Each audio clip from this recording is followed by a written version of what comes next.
We are with Janna Baumann today, and she is special because she has one of the few Airbnbs in the city of Orlando. It's kind of a big deal. In Central Florida, most of the Airbnbs are allowed in the Disney area, and she has one in Orlando. So I wanted to talk to her today because we have lots of calls about this. So thank you for answering our questions today. Oh, you're very welcome. I'm glad to be here. So, and Janna is an agent on the Duncan Team as well, if you haven't met Janna yet. So tell me how you got started on this, because you are one of the rare people in Orlando to have this type of Airbnb. So how did this come about, and how did you get around, or comply, I should say, with those laws? So originally we were building a garage apartment. We bought a house that was a duplex. We wanted to have the whole house as our own, but we liked having that investment opportunity. So we decided to build a detached garage with an apartment over the top. And so originally we were looking to do a long-term rental because we'd had a tenant in our duplex before, and we were used to that. But then when we started building and getting plans drawn up, we learned from the city that due to our lot size, we were not allowed to have a full-size kitchen in our detached garage apartment. So obviously someone renting full-time, that's not very convenient. So, but at this exact same time, the city was discussing how it was going to address Airbnb rentals. At the time, it was a big commotion because a lot of people were renting out their homes as Airbnb that had been rental properties before, and a lot of the neighbors were not liking that. So the city decided, okay, let's figure out how we're gonna work this out for everyone. So what they ended up deciding was that you could rent a portion of your property on Airbnb as long as it was not your entire home. So the owner has to live on site, and you could rent out either a garage apartment or one of your rooms in your home, but you have to live on site. So once we learned that that was happening, we're like, this is perfect, because now we can rent our garage apartment as an Airbnb instead of renting it long-term, and that solved our problem with not being able to put in a kitchen. Gotcha. So just to make sure we're clear, you can have an Airbnb in the city of Orlando. You have to live on the site. So you can't buy a condo and just rent the condo as an Airbnb. You could get busted, you could get fined, shut down. Not a good idea. But if you live there, you can't have an Airbnb on property. Right, that's correct. So you could rent out a room in your house, or if you have a detached, in-law suite or something like that, you can do that as long as you are living there full-time on site. Gotcha. And it is permitted, so you have to go through the city of Orlando to get a permit, and they come out and make sure that you have fire extinguishers, smoke alarms, things like that. So that's a good thing, I think. It is a good thing, yeah. Yes. So, but it is something you have to apply for every single year. And she was just telling me that they do not send her a renewal notice, so it's something that you have to remember to do every year, which is a little inconvenient, but yes, it works. Exactly. Yeah. So yeah. Just make sure you're on top of it, but yeah, it's a pretty easy process to go through the city and pay the fee and have them come out and look at it. Gotcha. And you self-manage this property, so where do you market it? Do you have it on Vrbo and Airbnb? I actually just ended up going with Airbnb. I looked at doing both Vrbo and Airbnb. It says that there's a way that you can sync your calendars, but to me it was a little overwhelming, so I just decided to just stick with Airbnb for right now. Yep. I didn't want to have a situation where we had someone get double booked. So it might be something though in the future that I look at doing both of them, but we do pretty well just on Airbnb alone. That's great.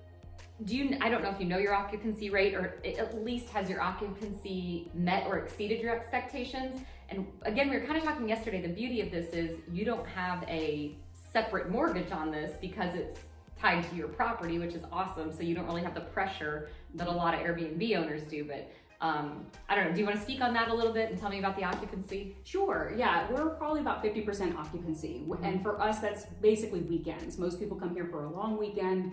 Our weekdays are usually open, but every once in a while we'll get like a young professional that's coming and having to work here for a week. So that's come up before, but I would say about 50 to 60% occupied most times. And to me, I was very excited about that. We started renting this in October 2020, so right during COVID. I thought for sure we weren't going to have anybody staying, but I was pleasantly surprised that we've consistently been at least 50% occupied. Yeah. The last 2 years we've been doing this. I think that's a pretty solid number, especially with COVID. I mean, I know a lot of our clients who are Airbnb owners by Disney are achieving that number or maybe, so I feel like that's pretty good, especially like you said, is mainly a weekend type rental. So yeah, I think that's pretty good. So are you glad that you self-managed as opposed to hiring a property manager? Yes. So for me, I mean, it's a small, less than 500 square foot apartment in my backyard. So for me, it was a no-brainer to self-manage. I can manage my bookings to have enough flexibility to clean the apartment in betweenhand. Again, it doesn't take me very long to do it. Airbnb, as far as managing the bookings, it makes it very easy. So you just set up your calendar with what your availability is, and people book it, and that, it's pretty self-explanatory. So, for me, it would be easy. This is something I would like to do more of. If I did an offsite property, I would definitely hire a cleaning service and not try to manage that on my own. But depending where the home was, I may still self-manage everything else. Yeah, because I know most of our clients who own Airbnbs out by Disney, or in North Carolina for that matter, they don't live on site and they don't even live in the area. So it's very rare we say, yeah, go ahead and try to self-manage. I think this is the exception to that. You're there, if there's check-in issues, you're there, which is awesome because management fees are typically 20-25%. You might get 15% if you're lucky. So you're saving that much more, which is phenomenal. So yes. Very cool, very cool. You and your husband are awesome at renovating. I have gotten to see multiple houses that they've renovated over the years, and they did a great job with this Airbnb as well. We'll try to feature some pictures. What would you say your most complimented features are? What are you happy you did? Is there anything you wish you did with the renovation? So I would say a lot of people just like the fact that it's new. We get that compliment quite a bit, and the bathroom gets a lot of love. We did a pretty large stand-up shower, so a lot of people like that feature. But overall, like I said, most of our guests, they're just happy that it's clean and that things are, centrally located. Those are the things we get complimented on the most. But what we did do is when we first started getting ready to rent it out, we had some family that came into town to stay. So we said, hey, pretend this is like an Airbnb for you. It's a great idea. And say, hey, what would you want to see if this was a place that you were staying in? You're not going to hurt our feelings. Just, let us know. That's an amazing idea. Like a soft, soft opening for a restaurant right, or something. Exactly. That's really smart. So That's we really did that. smart. You said your typical guest is pretty much like professionals, couples, solo people. So you're going to get a lot less wear and tear on this too, which is a big deal. Because I know my Airbnb, we have lots of kids, lots of families, which we love. Everybody has a great time, but it's a lot of wear and tear on the house. So I like those professional, adult-focused rental concept. Yes. For us, the apartment is obviously on the second floor. We have a balcony, so we were kind of a little nervous with people having their kids. And again, it's not a very large space. We have a queen size bed and we have a pulled out sofa. So we really prefer single or couples. We do get 4 adults occasionally, but it's kind of tight in there. So, but yes, that does kind of help make it a little easier to manage, not having families there. I'm sure. Or extended stays. We also, most people are here for the long weekend, so they're not really gonna do a lot of damage, and they're usually going to the parks or whatever they're here on vacation for, so they're not in the space a lot. Yeah, that helps big time, big time. So let's talk reviews. Okay. I know with my Airbnb, my first year was really slow because I didn't have many. With your Airbnb is different, like we said, compared to a lot of them. So are reviews still important? What are you doing to get reviews? Kind of just give me the whole thing. Sure. Yeah, so reviews are very important. Obviously with Airbnb, they're very big on their reviews. So, for us, obviously we want 5 stars, and Airbnb is great about asking guests for that. So as soon as they check out, they get a notification that afternoon to submit a review. As a host, then we also get the same notification to go ahead and review the guest.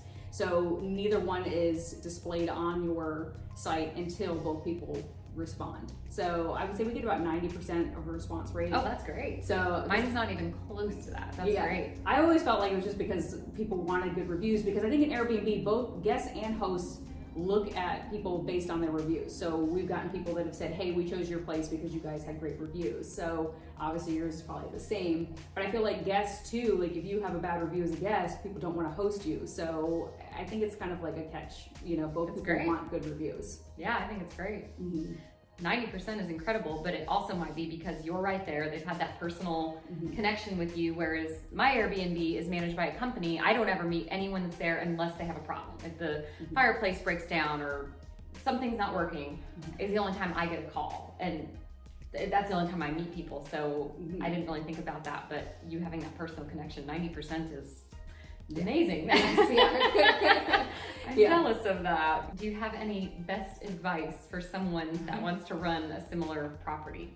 Well, so luckily we've been very fortunate. We've not had really any bad guests. Everybody's been very pleasant, very respectful of our place, but I would definitely advise having a good set of rules in place. So when you're getting ready to get your Airbnb started, look at what other people have done. There's nice forums online and Facebook pages and things. So I kind of studied what other people had issues with.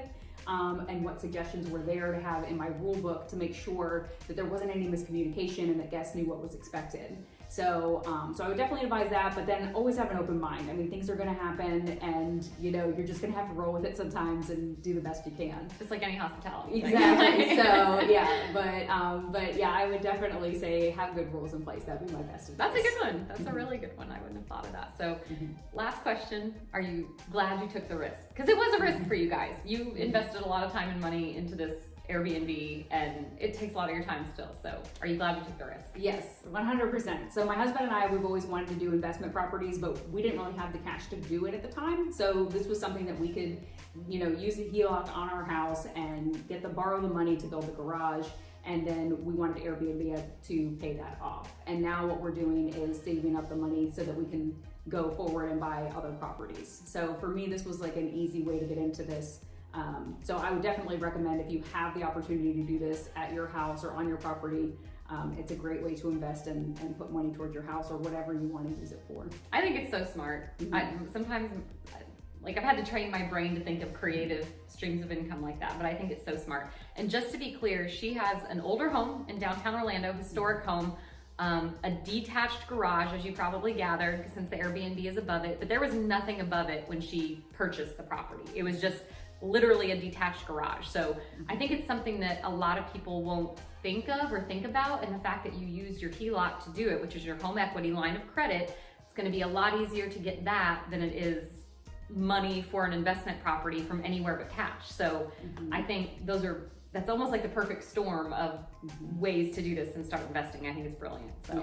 Thank you. Awesome. Anything else you want to add? Or? No, I think that's it. Awesome. Well, thanks for talking to me. Thank you.